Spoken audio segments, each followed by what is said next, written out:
তোদের দুই জায়ের মধ্যে যেভাবে তোরা ঝগড়াঝাড়ি করছিস আমি বুঝতে পেরেছি। সব বুঝতে পেরেছো তো? শাশুড়ির শ্রাদ্ধ করেছিস, হ্যাঁ। গ্রাম পর্যন্ত নেমন্তন্ন করে মানুষকে, যত পাড়ার মানুষ ছিল সবাইকে খাইয়েছিস। হ্যাঁ কাকু।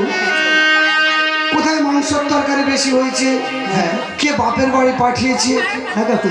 কোথায় একটু শুক্তো বেশি হয়েছে সে তার ভাইয়ের বাড়ি পাঠিয়েছে। এই নিয়ে তো তোদের দ্বন্দ্ব। কিন্তু বৃথা দ্বন্দ্ব করিস না মা, বৃথা দ্বন্দ্ব করিস না। তোরা জানিস মা, একটা মা একটা সন্তান জন্ম দেয় কেন? নিজের মৃত্যুর পর তার আত্মাকে শান্তি পাওয়ার জন্য, তার কাছ থেকে একটু জলপিণ্ড পাওয়ার জন্য। আর সেই মায়ের শ্রাদ্ধ কার্য করার পর তোরা তুই যাই যেইভাবে ঝগড়াঝাড়ি করছিস, আমার মনে হয় ওই মা মরে গিয়েও তার আত্মা কোনোদিন শান্তি পায় না। তুমি আমার কথা বলে আমাদের আর কথা দিও না। তোরা জানিস না রে মা, একটু আগে আমি যে কথা বললাম না, হ্যাঁ কাকা বাবু, রাজভোগ খেয়ে সংসারে অশান্তি ভালো লাগে না। ঠিক তাই। যদি কলমি শাকের ঝোলে খেয়ে সংসারে শান্তি থাকে, সেটাই তো সুখের স্বর্গ রে। ভুল করেছিস মা, তোরা ভুল করেছিস। হ্যাঁ কাকা বাবু, যে মানুষটার ক্রিয়া কার্যের পরে এতটাই অশান্তি তোরা করতে পারিস, তাহলে আমার মনে হয় ওই মানুষটা বেঁচে থাকা এক মুঠো ভাতের জন্য তোদের কাছে গিয়ে হাত পেতেছে, একটু শান্তির জন্য তোদের কাছে করুণা ভিক্ষা চেয়েছে, একটু সুখের জন্য তোদের কাছে দয়া ভিক্ষা চেয়েছে। ছি ছি ছি বৌমা, তাই তোদের এই মানসিকতা দেখে আমার কি বলতে ইচ্ছা হয় জানিস? ওরে বেঁচে থাকতে আগে মুঠো ভাত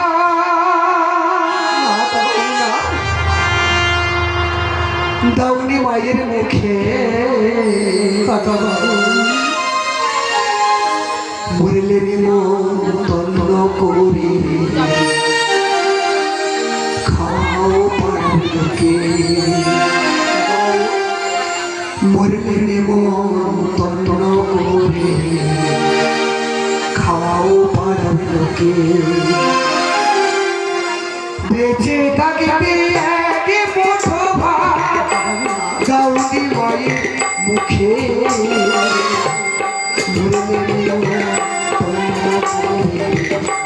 খাও মরলে অন্য করে খাও বেঁচে থাকতে আগে মুঠো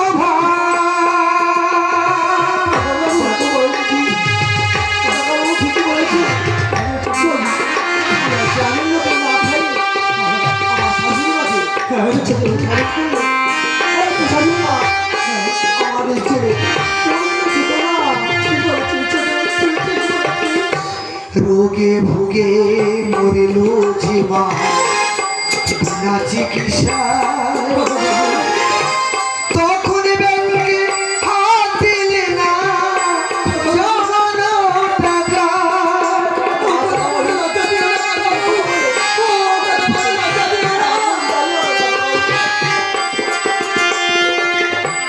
রোগে ভুগে মরিল জীবা বিনা চিকিৎসা,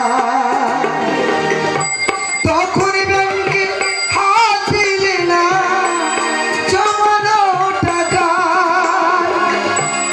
মরলে আবার গরবে করে, মরলে আবার গরবে করে ফেলতে দাও যে মুখে, মরলে নেমন্তন্ন করি খাও মরলে নেমন্তন্ন করি খাও বেঁচে থাকতে একে মুঠো ভাত দাউনি মায়ের মুখে,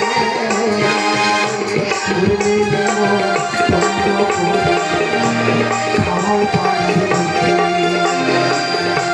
মরলে নেমন্তন্ন করি খাও বেঁচে থাকতে একে মুঠো